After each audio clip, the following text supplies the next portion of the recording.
기도하겠습니다. 사랑해 주님 감사드립니다. 하나님께서 정하신 이때에 또 우리 새특교 성도님들과 함께 하나님 말씀 앞에 서는 이 시간 주님 왔습니다. 주님 오직 주님께서만 영광 받아주시고 주님께서 들려주시고자 하는 그 음성만 전할 수 있도록 은혜 내려 주시옵소서. 이 모든 말씀 예수님의 이름으로 기도드립니다. 아멘. 네, 성도님들 반갑습니다. 저는 박성진 전도사라고 합니다. 오늘은 사랑하는 마르다에게라는 제목으로 하나님 말씀 같이 나누려고 합니다. 여러분에게는 인생 설교가 있으십니까? 또는 인생 말씀이 있으세요? 내가 이 말씀이 내 인생 말씀이다. 이 구절은 내가 평생 잊지 못한다라는 것이 한두 구절 또는 한두 설교가 있을 것 같습니다. 저는 오늘 이 본문이 바로 그 구절입니다. 그래서 제가 처음 성도님들께 설교를 하는 자리에서는 가장 먼저 이 설교를 꺼내 들은 것 같습니다. 그래서 저도 이 설교문을 다시 보고 오늘 하루 종일 이것을 다시 묵상하면서 여러분에게 왔습니다. 이 설교 서문은 조금 들 것입니다. 서문에는 제 개인 간증이 좀 들어갑니다. 그래서 본문 들어가기 전에 본론 언제 들어가나 하지 마시고 서론에 조금 길다는 거 미리 유념하시고 들어주시면 좋겠습니다. 저는 현재 교회를 46년째 출석하고 있습니다. 46년째 모태신앙이라는 의미입니다. 46년째 출석하고 있고 모태신앙 중에서도 이제 제가 4대째고 제 자녀가 이제 5대째 됩니다. 거의 초창기 때부터 이제 신앙생활 한 이제 가정 장로교회에서 태어난 가정이고요. 저는 이제 흔히 이제 우리가 얘기하는 모태신앙 놀리는 그 모태신앙은 아니었습니다. 뭐 모태 그런 모태신앙이 아니었고 중3 겨울 수련회 때 하나님을 만났습니다. 하나님을 진하게 만나고 마음에 성령님께서 불로 이제 임하시니까 누가 보라고 하지도 않은 성경 열심히 읽고 기도도 열심히 하고 암송도 하고 야간 자율학습 그때 이제 저는 9시까지 이제 자율학습을 했는데 끝나면 교회에 가서 권사님들만 몇 분 앉아 계신 그 조용한 예배당에서 북한을 위해서 기도했습니다. 그때 북한 선교를 위해서. 근데 저희 교회가 북한 선교를 하는 교회가 아니었어요. 근데 북한을 위해서 기도하라는 그런 마음을 주셔가지고 저 혼자 막 간절하게 북한 선교의 문이 열리도록 혼자 그렇게 기도했던 기억이 있습니다. 제가 먼저 이제 성령님께서 저에게 간섭을 해주시고 그 다음에 하나님께서 제 아버지에게 간섭을 하셨어요. 그래서 제 아버지가 직장 생활을 이렇게 사회생활 하시다가 갑자기 집사로 계시다가 신학교를 들어가셨어요. 그것도 불받은 사람이 많이 들어가는 신학교 어딜까요?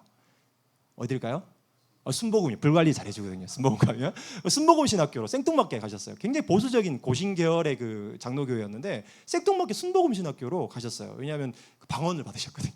방언 받고 순복음 교회로 가셔가지고 이제 부교역자로 몇 년 이제 섬기시다가 그때 생각해 보면 한 30대 중후반 정도 나이셨던 것 같아요. 지금 생각해 보면 그래서 이제 부교역자로 몇 년 계시다가 한 10명 내외에 있는 교회에 이제 상가에 있는 개척교회 담임으로 가게 되셨어요. 그 전임 목사님이 이제 돌아가시게 돼서 그 자리에 조금 어려운 자리였죠. 이제 어려운 자리에 좀 나이 많으신 어르신들 계신 교회에 가셨습니다. 그래서 저는 이제 군대를 갔다 오고 20대 중반부터 그 아버지 교회에 이제 합류하게 됐습니다. 저에겐 한 살 터울인 남동생이 있거든요. 그 남동생과 함께 그 교회에 자연스럽게 출석하게 됐습니다. 여러분 이제 개척교회에 섬기시면 이제 현실적으로 무슨 말인지 아실 겁니다. 이제 무슨 일이 생기냐?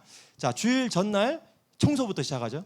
개척교회는 주일 전날 청소부터 일꾼이 없으니까 제가 청소해야 됩니다. 강대상도 닦고 전 예전에는 강대상은 권사님들만 닦는 건지 알고 있었거든요.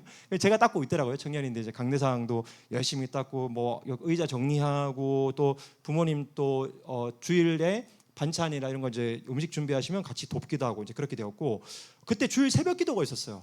너무 힘들었습니다. 주일 새벽 기도 맨 나오지도 않는데 새벽 기도를 하고 새벽 기도 끝나면 아침을 먹고 제가 이제 스타렉스를 끌고 개척교회 트렌드마크 스타렉스죠. 스타렉스 끌고 주일 학생들 태우러 갑니다. 주일 학교 애들을 태우러 가서 애들 이제 불러서 다 태워서 오면 부교역자가 있을까 없을까요? 없어요. 제가 스타렉스 타고 내리자마자 애들 앉히고 바로 올라가서 찬양 인도하고 설교로 이어집니다. 설교가 끝나면 점심 또 준비해서 점심 먹고 오후 예배 찬양 인도를 하고 또 성도님들 인사드리면 또 오후 예배 청소를 다시 합니다. 그게 이제 반복적인 제 일상이었습니다. 그래서 누군가 이제 저에게 그때 그 시절에 만약에 교회에서 무슨 봉사를 하세요라고 물어봤다면 저는 이렇게 얘기했겠어요. 몇 시 어떤 타임에 얘기하시는 거예요? 그렇게 물어보는 게 정확한 거죠. 그죠? 어떤 타임마다 다르니까. 거의 모든 봉사, 뭐 주차 봉사, 뭐 차량 운전, 뭐 찬양 인도, 설교, 뭐 거의 모든 것을 다 했고, 어떤 때는 아버지께서 주일에 이제 그때 인도네시아 가서 선교를 가신 적이 있었는데 주일 설교도 이제 대신 했어야 되는 그런 상황. 지금 생각해보면 하나님께서 하나하나씩 이렇게 준비를 시키시는 상황이었습니다. 자, 그렇게 보통 열심히 섬기면 보통 이제 이런 간증이 나와야 돼요. 개척교회에서 부모님이 새롭게 서서 이런 거 보면 부모님이 열심히 개척교회 섬겼더니 자녀가 시험을 쳤는데 어떻게 해야 돼요? 합격을 하는데 그냥 합격이 아니에요. 무슨 합격? 수석 합격해야 돼요. 수석 합격. 제가 이제 역사교육 전공했거든요. 그래서 임용고시를 이제 봤었어요. 어떻게 됐을까요? 수석 합격했을까요? 합격했으면 여기 안 있었겠죠? 네, 똑 떨어졌습니다. 점수 차이가 많이 났어요. 재수를 했습니다. 붙었을까요? 안 붙었을까요? 똑 떨어졌어요. 네, 되는 일이 없더라고요. 교회는 열심히 봉사하고 하는데 시험에도 2번씩이나 떨어지고, 그때 이제 연애를 이제 처음 시작해 보려고 부지런히 노력했습니다. 20대 중반이니까 노력했는데 요즘 말로 썸만 타다가 다 끝났어요. 싹 정리됐습니다. 썸만 타다가 이거 될 듯 말 듯 될 듯 말 듯 아시죠? 그래서 썸만 타다가 딱 끝났고, 개인적으로는 되는 게 없었어요. 되는 일이 없었어요. 그리고 교회를 열심히 섬기고 봉사하면 그러면 이제 성도님들이라도 조금 이제 많아지고 이렇게 하면 뭔가 이제 마음에 하나님의 일을 위해서 하니까 하나님의 일이 되는 게 맞아라고 생각했을 건데, 교회도 그렇게 생각만큼 이렇게 잘 되지는 않았습니다. 그런 하나님에 대한, 그래서 조금 의문들이 많이 생기고, 그게 점점 시간이 지나니까 낙심이 되고 원망이 마음에 막 일어나기 시작했어요. 막 일어나기 시작했습니다. 그런 즈음에 한 선교단체를 통해서 중동의 이란으로 단기 선교팀으로 가게 되는 상황이 생겼습니다. 저는 비행기도 타본 적이 없어요. 20대 중반임에도 불구하고. 근데 여차저차 선교 훈련을 받고 거기에 얼떨결에 거기에 합류하게 됐습니다. 저의 마음에는 하나님을 향한 불평과 원망이 가득한 상태에서 250만 원을 내야 되는데 돈이 없었어요. 그 돈이. 그런데 다행히 그 단체가 서로 기도하면서 믿음으로 재정으로 가자, 공항까지 가자, 이런 단체였어요. 그래서 30만 원 냈는데 250만 원이 채워졌다고 가자는 거예요. 30만 원 내고 갔다 왔어요. 이란을. 250만 원 내야 되는데 감사하게 나중에 알고 보니까 주일 학생이 막 저금통 2, 3년 모은 저금통 깨가지고 저희한테 막 주고 이랬더라고요. 그 돈으로 제가 갔더라고요. 너무 감사하고 고맙고 미안하고 그 애한테 잘 될게요 앞으로, 그죠? 네, 하여튼 갔는데 이란에 갈 때 점점 이란에 대한 공부를 하잖아요. 이렇게 이제 리서치를 딱 하다 보니까 알면 알수록 굉장히 무섭고 어려운 선교지더라고요. 무슬림 공화국이요. 이슬람은 공식 명칭이 이슬람 공화국이에요. 98% 무슬림, 2%는 왜 무슬림이 아니냐? 이방인들. 타지에서 온 사람들 빼고는 대부분 공식적으로 무슬림인 국가였던 거죠. 그래서 선교사님들도 선교사 비자로 갈 수 없고 모두 비즈니스 비자로만 들어갈 수 있는 곳이었어요. 그래서 제가 무슨 생각이 들었냐면, 하나님께서 개척교회에서 나를 고생만 시키다가 이제 순교자로 데려가시겠구나 라는 재수 없는 생각을 했었습니다. 그 생각, 하나님 전혀 하나님 의도하시지 않았는데 저 혼자 이제 삐지고 불편한 그런 마음들이 있으니까 고생하다가 이제 순교지로 나를 이제 데려가시는구나. 그래서 거기서도 저는 온전한 마음이 아니었잖아요. 하나님 사랑 온전한 마음이 아니었기 때문에 이름으로 이제 우리가 여기 선교지니까 조심해야 되니까 서로 별명을 부르자라고 이름을 하나씩 지어줬어요. 누구는 뭐 베드로, 누구는 뭐 바울 이렇게 지었는데 저는 이제 바나바라고 짓기로 했어요. 바나바. 그런 사람들이 제 모습을 보더니 얘가 좀 까칠해. 그래서 저한테 뭐라고 불렀냐면 까칠한 바나바라고. 얘가 좀 까칠하네. 그 목사님도 있었고 한 10여 명의 사모님도 있었고 청년들도 있었고 이랬는데, 제가 이제 청년 쪽 젊은 쪽에 속했는데 애가 까칠해. 뭐 하자고 그래도 뭐 투덜거리면서 잘 안 하고 그냥 따라는 오는데 뭔가 애가 조금 그래. 그래서 까칠한 바나바라고 놀리기도 하고 뭐 그렇게 이제 같이 있었습니다. 이제 투덜투덜 그냥 따라만 다닌 거예요. 그래서 이제 막상 근데 가 보니까 순교는커녕 할 일이 없었어요. 별로. 왜냐하면 조금만 길에 나가서 복음 전하잖아요. 바로 잡혀갑니다.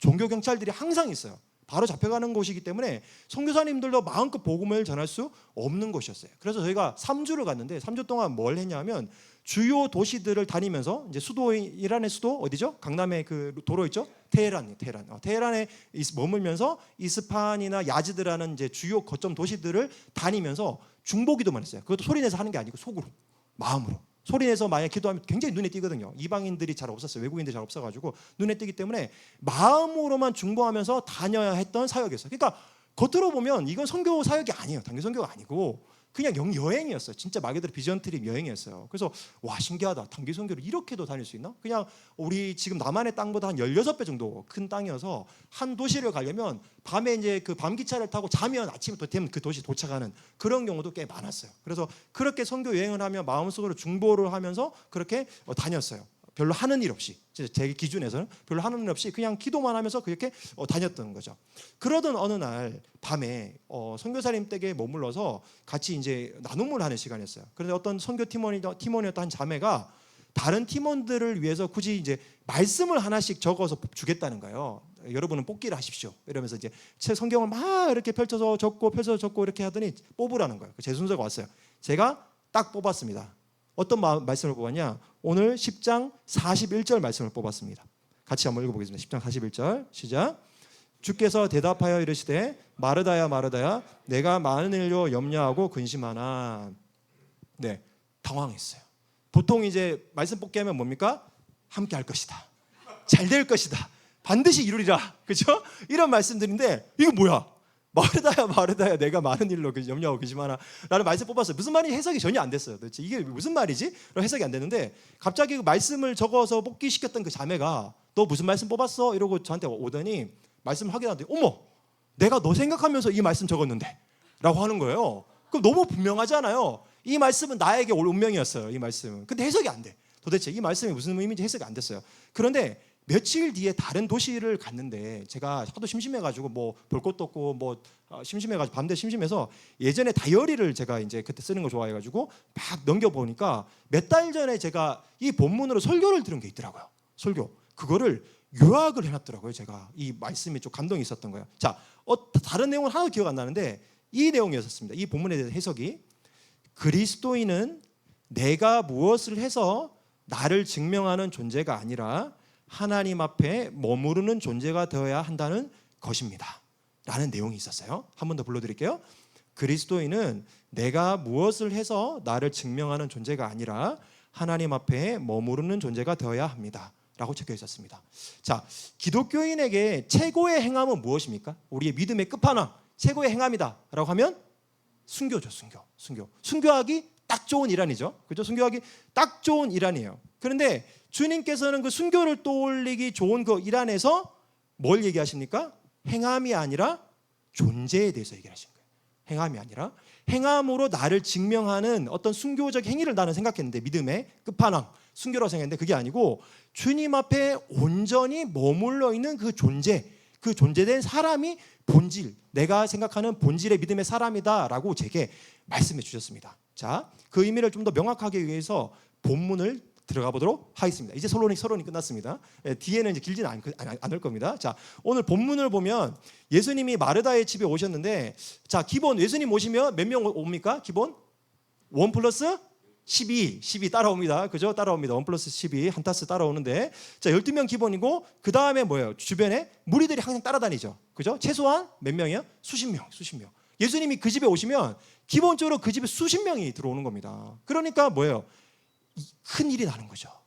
큰 일이. 예수님 식사만 준비하는 게 아니고 수십 명의 그 식사를 준비하는 잔치가 되어버리는 거야. 이 자리가, 그 자체가 잔치가 되어버리는 거야. 그러니까 당연히 일이 많을 수밖에 없고 분주할 수밖에 없습니다. 그 마르다는 이 가족 중에 굉장히 손이 빠른 사람이었나 봐요. 주방에서. 그래서 마르다가 주로 이제 이 주방 일을 많이 했던 것 같습니다. 그래서 예수님이 아마 오기 직전에는 마리아도 함께 했을 것 같아요. 그죠? 같이 주방 일 돕고 뭐 음식 만들고 이런저런 예수님 좋아하는 음식, 베드로 좋아하는 음식 그런 거 다 기억했다가 하나 둘 이렇게 했던 것 같습니다. 그런데 이렇게 열심히 준비를 하고 또 예수님이 오셔가지고 또 그래도 아직 이제 일이 마무리 안 되니까 마르다는 계속 일을 하고 있었는데 누가 안 보여요? 누가요? 마리아가 안 보여요. 얘 도대체 어디 간 거야? 같이 일을 하고 정말 바쁜데 왜 안 보이는 거야? 라고 봤더니 예수님 바로 앞에 앉아가지고 예수님 쳐다보면서 말씀을 듣고 있는 거죠. 자, 그때 마르다의 기분은 어떨까요? 자, 1번. 마리아가 평소에 예수님 말씀 그렇게 듣고 싶어 하더니 드디어 성경에 저자가 나타나서 저자 직강을 하니까 말씀이 갈급하니까 제가 저렇게 말씀 앞에 갈급하니까 들어야 되니까 나 혼자 이 일을 도맡아 해야 되겠다. 기쁨과 감사하는 마음이었을까요? 쟤 왜 저래? 지금 이렇게 바쁜데 지금 뭐 하는 거야? 빡침. 1번일까요? 2번일까요? 답은 정해졌죠. 2번 깊은 빡침이었죠. 깊은 빡침입니다. 엄청 빡쳤어요. 제가 청소년부라서 그렇게 설교하는 겁니다. 깊은 빡침, 청소년들도 있으니까. 자, 깊은 빡침이에요. 깊은 빡침. 엄청 화났어요. 이렇게 지금 일이 바쁜데 지 혼자 앞에 가지고 말씀 듣는다고 그렇게 앉아 있으면 당연히 화가 나죠. 당연히. 자, 뭐라고 되어 있습니까? 40절에 마르다는 준비하는 일이 많아 마음이 분주한지라라고 되어 있습니다. 그래서 처음에 이제 마리아가 거기 앉아 있는 거 보고 조용히 갔겠죠. 조용히 가서 마리아 나와. 지금 너가 그러고 있을 때가 아니야. 우리 같이 이거 지금 음식 준비해야 돼. 예수님 말씀 끝나면 식사해야지. 음식 준비해야 돼라고 했을 거예요. 그런데 알겠어 언니 조금 이따 갈게라고 하면서 또 예수님께 몰입을 해서 말씀을 듣고 있었던 거죠. 그 다음에 또 갔어요. 또 무시했어요. 그러니까 이제는 안 되겠다라고 생각이 들고 점점 마음에 뭐예요? 시험이 들기 시작하는 거죠. 그래서 예수님께 뛰쳐간 겁니다. 그리고 뭐라고 얘기해요? 내 동생이 나 혼자 일하게 두는 것을 생각하지 아니하시나이까 그를 명하사 나를 도와주라 하소서라고 얘기합니다. 자, 지금 그 톤이 뭐예요? 톤이 엄청 그 화난 그 톤을 억누르어서 감정을 억누르고 한 것 같습니다. 나 혼자 일하게 두는 것을 예수님 생각이 없으십니까? 있으십니까? 이런 거겠죠. 그렇게 얘기하면서 나를 도와주라 하소서라고 얘기하는 겁니다. 근데 이제 안타까운 건 뭐냐면 지금 이 자리가 어떤 자리죠? 예수님이 말씀을 전하고 계셨던 자리예요. 그죠? 말씀을 전하고 계셨던 자리예요. 아마 예수님께서 말씀을 전하는데 마르다는 그 상황을 생각하지 않고 자기가 지금 화난 것만 이렇게 떠올라서 예수님께 확 다가가서 이 말을 했을 확률이 굉장히 높습니다. 자, 예수님을 위해서 많은 것을 준비하다가 뭘 놓쳤어요? 예수님께서 지금 하고 계신 일을 놓쳤어요. 그죠? 예수님을 위해서 많은 것을 준비하다가 예수님께서 지금 하고 계신 일을 놓쳤어요. 예수님께서 말씀하고 계시는데 그 말씀이 멈춰진 거죠. 근데 그때까지도 분위기를 몰랐어요. 주변에 분위기가 쌓여졌을 수도 있어요. 예수님께서 지금 말씀하고 계시는데 갑자기 마르다가 나타나서 말씀하시다가 무슨 일이야? 급한 일이야? 라고 했는데 얘기 들어보니까 그닥 급한 일도 아닌 것 같아. 쟤 왜 저래? 라고 이렇게 생각할 수 있는 상황이었는데 그게 안 보였어요. 마르다 눈에는. 지금 자기가 옳아요. 나는 이거 예수님께 꼭 말해서 마리아에게 이 말을 예수님을 통해서 하게 만들어야 된다고 생각했던 겁니다. 그러면 마르다는 확신했을 것 같아요. 뭐냐면 내가 예수님께 이렇게 말씀을 드리면 예수님께서 분명히 마리아를 혼내시고 마리아 가서 너 일해. 이따가 나중에 내가 다 요약해서 말해줄게 라고 그렇게 판단했을 거예요. 그런데 다르게 얘기하셨습니다. 자, 보겠습니다. 41절 42절 한 목소리 한번 읽어보겠습니다. 주께서 시작. 주께서 대답하여 이르시되 마르다야 마르다야 내가 많은 일로 염려하고 근심하나 몇 가지만 하든지 혹은 한 가지만이라도 족하니라. 마리아는 이 좋은 편을 택하였으니 빼앗기지 아니하리라 하시니라. 네. 오히려 예수님이 누구에게 뭐라고 하시죠? 마르다에게 얘기를 하십니다. 그것도 두 번이나 강조하세요. 성경에서 두 번 얘기하면 굉장히 중요한 얘기라는 거예요. 중요한 얘기. 마르다야 마르다야 내가 많은 일로 염려하고 근심하나 몇 가지만 하든지 한 가지만이라도 족하다. 아마 예수님을 위해서 준비하는 그 많은 음식들 또 여러 준비하는 일들을 얘기하시는 것 같습니다. 그런데 마리아는 이 좋은 편을 택했어. 그래서 빼앗기지 않을 거야 라고 얘기하십니다. 자, 이거 잘못 들으면 되게 시험 드는 내용이에요. 그죠? 지금 혼나고 있다라고 자기가 판단하고 있을 수 있는 내용이거든요. 그럼 내가 지금 예수님을 위해서 음식 준비하는데 내가 잘못하고 있는 거야? 라고 생각할 수 있는 내용이죠. 그래서 만약에 그렇게 마르다가 받아들였으면 43절은 없지만 43절에는 이렇게 나와 있을 겁니다. 마르다는 그 이후로 다시는 음식을 차리지 않았고 예수님은 마르다 차려서 음식을 먹을 수 없었다. 이렇게 되겠죠. 하지 않았을 거예요. 마음이 시험 들어서. 나도 예수님 오시면 이제 말씀을 듣고 그 앞에 앉아 있어야지라고 생각했을 겁니다. 자, 그런데 마르다는 그렇게 이해하지 않았을 겁니다. 자, 마르다야라고 하는 이 말씀 있잖아요. 저는 예전에는 이 말씀을 깊이 묵상하기 전에는 저도 그렇게 이해했어요. 혼내는 거라고. 예수님이 마르다 너가 잘못하고 있고 마리아가 오라. 내가 왔으면 이렇게 와서 말씀을 드려야지 너 뭐 하는 거야? 그거 중요한 거 아니야 라고 얘기하는 걸로 이해했어요. 저거 분명히 마르다야 이렇게 다그치면서 혼내는 걸로 생각했어요. 그런데 제가 영어 성경을 몇 군데 이제 비교를 해보니까 NLT 성경에 뭐라고 되어 있냐면 마르다로 반복되지 않고 My dear 마르다라고 되어 있습니다. My dear 마르다. 자, 오늘 설교 제목입니다. 뭐였죠? 사랑하는 마르다에게요. 그러면 뭐예요? 톤이 전혀 달라지는 거예요. 예수님은 강조하기 위해서, 그러니까 굉장히 중요한 포인트를 얘기해 주시기 위해서 얘기하는 거지 혼내려고 얘기하시는 게 아니다라는 거죠. 예수님을 위해서 준비했던 일이 잘못됐다라고 얘기하고 싶으신 게 아니라는 거죠. 사랑하는 마르다야, 내가 많은 일로 염려하고 근심하나 한 가지만 족하다, 이 좋은 편을 택했다라고 할 때, 그러면 이 좋은 편이 뭐냐는 거죠. 이 좋은 편, 그죠? 그 마리아처럼 주님 앞에 앉아 있는 게 좋은 편이냐라는 거죠. 그것은 아닙니다. 그걸 의미하는 게 아니에요. 뭘 얘기하냐면 마르다가 중요한 걸 놓쳤어요. 중요한 거 뭐예요? 예수님은 그 전에 예수님에 대한 기쁜 마음으로 이것저것 분주하게 준비를 많이 했잖아요. 준비했는데 정작 예수님이 나타났을 때는 예수님을 향한 그 기다리고 설레는 마음이 빼앗겼어요. 일을 준비하느라. 그러면서 예수님을 향해 시선이 있지 않고 자기가 하는 일에만 시선이 고정되어 있던 겁니다. 예수님께서 지적하시는 건 뭐냐면 너가 마음이 나에게 향하고 있지 않아 지금. 너가 놓친 건 뭐냐면 나에게 향해 있던 시선이 마르다에게 가 있고 마리아에게 가 있고 너가 하는 일에 가 있어. 그것에 대해서 말씀하시는 거예요. 우리가 자주 범하고 있는 일입니다. 주님의 일을 한다고 하면서 열심히 주님을 사랑한다고 하면서 사랑하면 뭐예요? 일이 굉장히 많아지기 시작하죠. 일이 많아지기 시작합니다. 그래서 이런저런 일들을 하기 시작하면 그 마음에서 예수님을 사랑했던 그 마음들이 점차 식어가고 있는데 내가 눈치를 못 채요. 그리고 내 안에 불평과 불만이 계속해서 생기는데 처음에는 마리아, 내 주변에 있는 마리아들이 있습니다. 일 안 하고 노는 마리아가 있습니다. 저는 이 교회에 누가 마리아인지 모릅니다. 일 안 하고 이렇게 저 들은 바가 없습니다. 전혀 들은 바가 없습니다. 오해하지 마십시오. 하나 들은 바가 없어요. 마리아에게 처음에 향하기 시작하고 그 다음에 누굴 향합니까? 예수님을 향해서 나갑니다. 이 모든 일을 만드신 그분에게 향하기 시작합니다. 제가 그 20대 중반에 누굴 향했겠어요? 그 바쁜 교회 사역을 만든 제 아버지. 왜 하필 개척교회를 해가지고 개척교회를 해가지고 나를 이렇게 고생을 시키고 평소에는 아버지가 살가운 아버지가 아니에요. 전형적인 경상도 아버지거든요. 연락이 전혀 없어요. 그런데 개척교회를 하시면 그렇게 전화가 와요. 일주일에 2번. 언제 전화 올까요? 언제? 토요일은 아니 같이 있죠. 언제 딱 2번. 수요일 맞아요. 왜? 수요일에 오라고. 늦지 말고.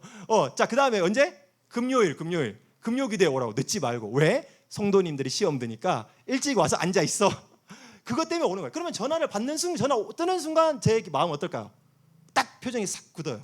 이건 나를 위해서가 아니고 본인의 어떤 그런 걸 위해서 이렇게 전화를 주시는구나. 그전에는 왜 일절 그게 없었거든요. 그러니까 그것에서부터 뭔가 하나둘 다 불편한 거예요. 일은 일대로 하고. 그런데 오늘 아버지가 갑자기 이렇게 얘기하는 거예요. 어떤 성도님하고 이제 관계가 본인이 신방하기엔 좀 불편해 그 성도님이. 그래서 저보고 신방을 하라는 거예요. 내가 이 교회 전도사야 뭐야? 너무 당황해서 20대 중반인데. 그래서 제가 신방을 가기도 합니다. 그럴 때는 신방을 가기도 했어요. 그러니까 그런 일들까지 점점점 일이 많아지는 거예요. 자, 그 주님을 위해서 일이 많아지면 어떻게 돼야 되죠? 수석 합격해야 되고 연애도 엄청 잘 돼야 되고 그죠? 벌써 결혼하고 그랬어야 되는데 되는 일도 없고 교회 일도 크게 되지도 않고 이런저런 불평과 불만들이 가득했는데 제 원망은 1차적으로 아버지께 가 있었고 2차적으로는 예수님께 가 있었어요. 그런데 그 주님께서 저를 갑자기 콜링하신 거야. 이 이란으로 콜링해서 3주 동안 있잖아요. 기도도 기도인데 기도 제대로 했겠습니까? 제가 그런 상태로 갔는데 이란이 과일이 되게 좋아요. 이란, 이라크가 메소포타미아 문명 쪽이잖아요. 거기가 이제 예전에 그 에덴 동산의 후보지 중에 하나입니다. 유럽급 후보지 중에 하나예요. 과일이 중동인데도 과일이 되게 맛있어요. 그래서 막 풍성한 과일, 대한민국에서 비싸서 못 먹는 풍성한 과일을 어마어마하게 대접을 받고 싸가지고 대접받고 그리고 거기에 인도 음식 중에 난 있죠, 난 화덕에 구운 난, 그 맛있잖아요. 그게 이란에서 석유가 나가지고 무상으로 많이 무상 한 100원, 200원 정도밖에 안 받고 빵 공장이 주변에 다 있어. 화덕으로 구운 거 진짜 맛있거든요. 그거랑 질리지가 않아요. 그거랑 과일 엄청나게 먹었어요. 그 주님이 3주 동안 저를 먹이고 입히고 여행 보내고 그러면서 저를 회복해 하시고 난 다음에 이제 언제 듣느냐가 중요하잖아요. 이 말씀을 주시는 거죠. 마르다야 이제 들을 때가 되었구나. 네가 이제 그 전에 들었으면 뭐야 또 나한테 왜 이러셔? 이렇게 왜 나한테 또 싫은 얘기 하려고 이러셔? 그랬는데 사랑하는 음성으로 들린 거죠. 저한테 사랑하는 음성으로 마르다야 내가 많은 일로 근심하나 몇 가지만 하든지 한 가지만은 좋다. 이 좋은 편 뭐예요? 내 마음을 좀 받아줘.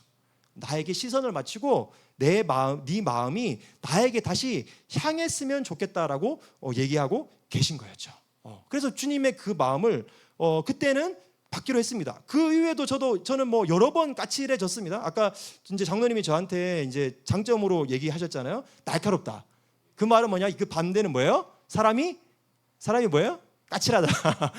까칠하다. 조금 영적 상태가 안 좋으면 까칠함이 좀 많이 드러나고 영적 상태가 좋으면 날카로움이 좀 드러나는 영적으로 예리하게 날카로움이 드러나는 그런 상태입니다. 여러분 걱정하지 마세요. 오늘 하루 종일 제가 기도하고 있어요. 괜찮습니다. 나 까칠하지 않아요. 절대 걱정하지 해치지 않습니다. 오늘 까칠하지 하루 종일 기도하고 왔습니다. 진짜 너무 좋아요. 오늘 너무 주님과 친하게 아주 친하게 지내고 왔습니다. 자, 제가 서론에서 제가 말씀드린 이란이죠. 이란. 자, 이란은 복음을 전하기 위해서 선교사들이 할 일이 어마어마하게 많은 곳이에요. 그죠? 어마어마하게 많은 98% 무슬림이니까 얼마나 많아요. 그때 한국 선교만 해도 한 10여 명 뭐 이제 이상 들어가 있었던 그런 땅이었는데 근데 그들도 할 수 있는 일이 없었어요. 예배도 어떻게 드리냐면 박수 치거나 막 악기 같은 걸 못 하니까 예를 들어서 이제 제가 그때 했던 기억나는 게 죄에서 자유를 얻게 하면이었어요. 어떻게 했냐면 죄에서 자유를 얻게 하면 이렇게 이 목소리로 이렇게 부르는 거예요. 빠른 목소리로. 자, 겉으로 예배가 밖으로 표출되지 않는 그 예배를 드리는 데 있잖아요. 그렇게 예배 드리면 장점이 있어요. 뭐냐면 안으로 깊어져요. 예배가. 밖에 종교경찰들이 돌아가서 돌아다니기 때문에 집 밖에 그 목소리가 나가면 안 되거든요. 그러니까 마음 깊이 그 예배를 드리는데 막 겉으로 이렇게 막 그 하나님께 손 들고 소리 지르고 찬양하고 막 깊은 기도를 못 하니까 속으로 막 간절하게 그렇게 예배를 하는 거예요, 선교사님들이. 제가 그 여자 선교사님들 한 3-4분 있는 싱글 선교사님들 봤는데 정말 막 이렇게 하시면서 막 이렇게 근데 이제 이렇게 작은 목소리로 하시지만 깊이 그 큰 목소리죠. 굉장히 큰 목소리. 사실은 큰 목소리죠. 내면에서는. 그렇게 깊이 찬양하고 예배하는 것을 봤습니다. 자, 주님은 이렇게 많은 일을 해야 되는 곳에서 선교사들이 할 수 있는 일이 거의 없게 만드는 상황 가운데 선교사들을 두셨어요. 선교의 문이 열리면 두시면 되는데 왜 거기에 두셨을까? 생각해 보면 왜 두셨을까요? 자, 선교의 본질이 뭐죠? 선교의 본질이 예배가 없는 곳에 예배가 있게 하라 잖아요. 그죠? 예배가 없는 곳에 예배가 있게 하는 게 선교예요. 자, 그 땅에 예배자가 없어요. 그래서 선교사들을 먼저 보내서 선교의 가장 본질인 예배자로 그 땅에 서 있게 하신 거예요. 서 있게. 해야 될 일이 어마어마하게 많고 선교사들도 마음에 언제 복음을 전합니까? 어떻게 합니까? 라고 여러저러 마음도 분주하고 여러 일들이 많겠지만 하나님께서 수년 동안 뭘 하게 하셨다고요? 예배요. 예배. 어떤 예배? 깊은 예배. 내면 안에 깊게 주님을 만나는 예배. 주님 앞에 오롯이 있는 그 예배. 그 예배 가운데 이 선교사들을 두셨다는 거죠. 자, 이 밤에 자 선교사님들뿐만 아니라 성도님들을 이 자리에 불러 주셨어요. 한 주간을 마무리하는 금요일 밤이지 않습니까? 저도 이제 40대 이제 중반 이렇게 넘어가고 하니까 너무 이렇게 삶이 복잡하고 분주한 일들이 굉장히 많더라고요. 그 자녀 문제, 뭐 이런저런 가정 문제, 이번 추석 다가오면 고부간의 갈등, 정말 스트레스거든요. 저도 진짜 기도가 중보가 절로 나옵니다. 성령님도 해결할 수 없다는 그 고부간의 갈등. 제가 얘기한 게 아니고 이거 신성모도 아니에요. 저희 신학교 교수님이 얘기하셨어요. 제가 되게 위로받았어요. 그 교수님이 자기가 고백하더라고요. 성령님도 해결 못하더라. 자기 엄마도 권사님 뭐 기도하는데 며느리 저 기도하고 다 하는데 해결이 안 된다. 저도 그렇거든요. 저도 너무 힘든데 기도가 절로 나올 수밖에 없는 영적 전쟁. 저는 아침에 눈을 뜨면 그 생각이 드는 거예요. 이 문을 열고 나가는 순간부터 영적 전쟁이다. 모든 관계가 다 이 지뢰밭이다라고 생각하는 거예요. 제가 늦게 일어나면 누가 기분 제일 불편해하실까요? 제 아내가 불편해하십니다. 그죠? 조금 일찍 일어나서 좀 도와주면 좋겠는데 아침 출근해야 되는 자기도 제가 늦잠을 자면 이제 그게 10분, 20분 늦잠 자면 굉장히 이제 리스크가 크단 말이에요. 그래서 일찍 일어나가지고 같이 준비하고 아이들도 다독이고 그리고 제 둘째가 초등학교 2학년인데 얘는 F야. 저 T 우리가 다 T거든요. MBTI T 이성형이요. 얘는 F예요. 아침에 기분이 안 좋으셔요. 초등학교 2학년인데 저혈압인가 봐. 아침에는 그냥 기분이 그냥 안 좋아. 그럼 얘를 다독이고 이렇게 세워서 얘는 잠 깨는데 30분 이상이야. 그럼 계속 다독이 징징징징거리 방에서 징징징거리면 아내는 또 스트레스 받아 하는 거예요. 주방 일 하면서. 그럼 이제 걔를 케어하고 커버를 해줘야지 이제 뭔가 집안이 돌아가는 거예요. 그래서 제가 아이 나 모르겠다 이러고 자버리잖아요. 그럼 어떻게 됐어요? 아침 모닝콜이 어떻게 되겠어요? 아내의 고함 소리가 시작됩니다. 예, 그 둘째를 향한 고함 소리. 그럼 저 벌떡 일어나서 막 수습을 해요. 그러면 안 되잖아요. 그 전에 그럼 제가 이제 수습을 해야 됩니다. 늘 이렇게 삶이 이렇게 분주하고 이게 뭔가 복잡하고 해결해야 되고 항상 조심해야 되는 관계성 안에 항상 노출되어 있지 않습니까? 사실 물론 뭐 되게 무관심하면 뭐 그냥 편하게 사시는 분들도 간혹 있긴 하더라고요. 간혹 있긴 하는데 조금만 한번 주변을 돌아보시면 주변에 폭탄이 굉장히 많다는 걸 알게 되실 겁니다. 모든 관계와 모든 것들이 누군가 참아주고 있고 폭탄이 지금 내관이 터지기 직전이라는 것을 본인만 모르고 있다는 거. 본인만 모르고 있다는 거. 네, 그렇습니다. 이혼이길 수도 있고 하여튼 그렇습니다. 자, 하여튼 그런 상황 가운데 우리가 계속해서 노출되어 있어요. 이 밤에도 오실 때도 이런저런 생각들과 마음들 또 지금도 또 여러 분주한 마음들 또 그런 것들 가지고 오셨을 거예요. 근데 주님께서 이렇게 얘기하시는 거예요. 제 이름 넣어서 보겠습니다. 마르다야 마르다. 성진아 내가 많은 일로 염려하고 근심하나 좋은 편을 택하라. 자, 해석하겠습니다. 나에게 시선을 고정하고 내 안에 머무르라 라고 하시는 거예요. 내 안에 깊이 머물러. 나와 시선을 맞추고 내 마음을 느껴. 그리고 네 마음을 나에게 줘. 그러면 너의 그 문제들 분주한 것들이 하나둘 정리되고 해결되기 시작할 거야 라고 주님께서 말씀하고 계시는 거예요. 그게 오늘 본문에 주님께서 이 마리아를 사랑의 음성으로 따뜻하게 부르시면서 하신 메시지예요. 네, 메시지. 사랑하는 마르다야 이 하나 기억해. 내 마음을 나에게 주고 내 시선이 나에게서 옮겨지는 것을 허락하지 마. 그것을 회복하고 다시 친밀한 관계 안에 들어가자라고 주님께서 요청을 하고 계시는 것입니다. 저는 이렇게 말랑말랑한 오늘 좀 어떻게 좀 설교가 좀 말랑말랑하게 들리셨습니까? 저는 원래 까칠하고 예리한 거 좋아하는 사람이거든요. 이 말랑말랑하게 이렇게 안 하면 원래는 마르다야라는 설교 제목으로 저는 했었어요. 그런데 그게 눈에 보이는 거예요. 영어 성경 버전을 이렇게 쭉 보다가 한 성경에 마이 디어 마르다라고 돼 있는 거예요. 사랑하는 마르다에게 이건 분명히 사랑의 음성이다. 사랑의 음성이다.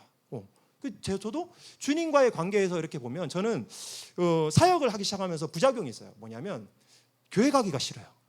저 교회 되게 좋아하는 사람이거든요. 투덜거리면서도 교회 가는 거 되게 좋아해요. 교회 가는 거 되게 좋아하고 그랬는데 교회를 이제 일하러 가기 시작하잖아요. 그러니까 교회 가기가 싫은 거예요. 가면 청소년부잖아요. 제가 청소년부면 외계인들을 너무 많이 만나요. 대화가 안 돼요. 대화가 아시잖아요. 유초등부는 귀엽고 청년부는 대화가 되는데 청소년부는 대화도 안 되고 귀엽지도 않아요. 최악이에요. 진짜 인간이 아니에요. 미안합니다. 너네는 인간이 아니야. 너네는 외계인들이야. 청소년 사역자들에게 많이 들었잖아요. 저는 사실 이 까칠한 저는 이 몇 번을 얘들한테 꼭 해줘야 될 말들이 있어요. 해줘야 될 말들이 매주마다 그 해줘야 될 말들을 하지 않는 그 싸움 가운데 제가 있습니다. 왜 그거 하면 교회 안 나오거든요. 내 엄마 아빠가 권사님이든 장로님은 상관없어요. 난 다음 주도 교회 안 나가요. 그럼 절대 요즘 애들 그러면 안 나옵니다. 부모님들 못 보내요. 애들이 대단합니다. 요즘에 애들 무서워요. 제일 무서워요. 우리 교회에서 제일 무서운 애들이 청소년 애들이거든요. 그래서 저는 매주마다 그 목공까지 올라오는 그 말을 억누르고 사랑의 음성으로 이렇게 전 지금 저를 개인적으로 아셨던 분들은 정말 놀라우실 거예요. 사랑의 음성으로 절대 싫은 소리 하지 않습니다. 싫은 소리 할 때 몇 번 생각합니다. 이렇게 좀 해주면 안 되겠니? 근데 걔가 벌써 뉘앙스에서 파악하잖아요. 이거 분명히 나를 디스하는 거다. 이러면 표정이 싹 변하거든요. 그것까지도 톤을 빼야 돼요. 마지막까지. 저는 뭐가 필요한지 아세요? 주님께서 저를 정말 사랑하는 성진아라는 그 음성을 정말 많이 들어야 되는 사람이에요. 정말 주님 나 사랑하시죠? 그럼 제가 이거 감당할게요. 주님 나 사랑하시죠? 내가 이 가정의 상황들을 제가 감당할게요. 라고 그렇게 되는 사람이거든요. 저는 오늘 아침에 정말 모처럼 제가 엄청나게 좀 일찍 일어났어요. 아침에 일찍 일어나서 제가 평소에 상황을 보니까 아침에 일어나면 아내가 이제 8시 반까지 출근을 해야 돼요. 그러니까 7시에 일어나서 하면 너무 정신이 없는 거예요. 이제 여기 선암병원에서 일합니다. 선암병원에서 일하는데 그 상황을 보니까 애들 밥 한 명 차려주고 막 한 명 차려주고 이러다가 자기 혼자 서가지고 밥을 이렇게 해결을 하는 거예요. 너무 바쁘니까 옷 입으면서 하나 입에 놓고 이러는 거예요. 그래서 마음이 제가 어느 순간부터 불편해지기 시작한 거죠. 오랫동안 됐는데 그래서 이제 더 일찍 일어나서 같이 준비를 해야 되겠다 이랬더니 저보고 이제 어제는 감자를 볶아보래요. 제 인생 처음으로 감자 볶아봤습니다. 감자를 한번 볶아봐. 그래서 감자 막 볶아가면서 옆에 가서 너무 굵어 여보 너무 굵어 그렇게 썰면 안 돼. 또 잔소리 듣고 또 열심히 볶았더니 이건 감자 튀김이야. 감자 볶음이 아니야. 참았어요. 정말 사랑하는 마음, 좀 사랑받는 자니까 주님께 사랑하는 마음으로 참고 감자 볶음 내고 또 오늘은 무채를 처음으로 무생채도 또 이렇게 한번 해봤습니다. 이제 그렇게 해서 정말 오랜만에 오늘 아침에 가족 4명에서 같이 앉아서 밥을 먹었어요. 아침에. 보통은 이제 딸이 먼저 먹고 일어나고 이렇게 했는데 그게 대화가 되기 시작하더라고요. 그 대화가 서로 이제 잠깐이지만 대화가 되기 시작하고 제가 뒷정리를 하고 제가 제일 마지막에 나오니까 하고 이제 일어나는 그런 상황이 되었습니다. 자, 이게 뭐부터 시작됐다고요? 주님께서 저를 사랑의 음성으로 불러주시니까 가능했던 일이라는 거죠. 이 말씀을 준비하면서 하나님 주님께서 제 마음을 사랑으로 많이 다독여 주셨기 때문입니다. 자, 우리가 지금 감당하기 힘든 어려운 상황들, 그저 분주한 여러 일들 있잖아요. 주님께 시선을 고정하시면 됩니다.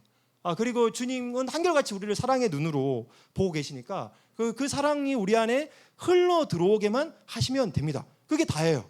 우리 삶의 목적이니까. 우리 주님 바라보는 거잖아요. 우리 삶의 목적이 주님을 바라보고 주님을 예배하고 주중의 삶에서도 예배자가 되는 게 우리 삶의 목적이자 목표이잖아요. 그죠? 그러니까 우리 삶이 뭔가 분주하고 뭔가 일이 안 되고 이래서 내 삶에 문제가 생기고 나는 우울하고 나는 죽고 싶고 그게 아니에요. 사실 그게 아니고 내가 주님을 향한 시선이 왜곡되어 있거나 충분히 주님 안에 거하고 있지 않기 때문에 생기는 일들이에요.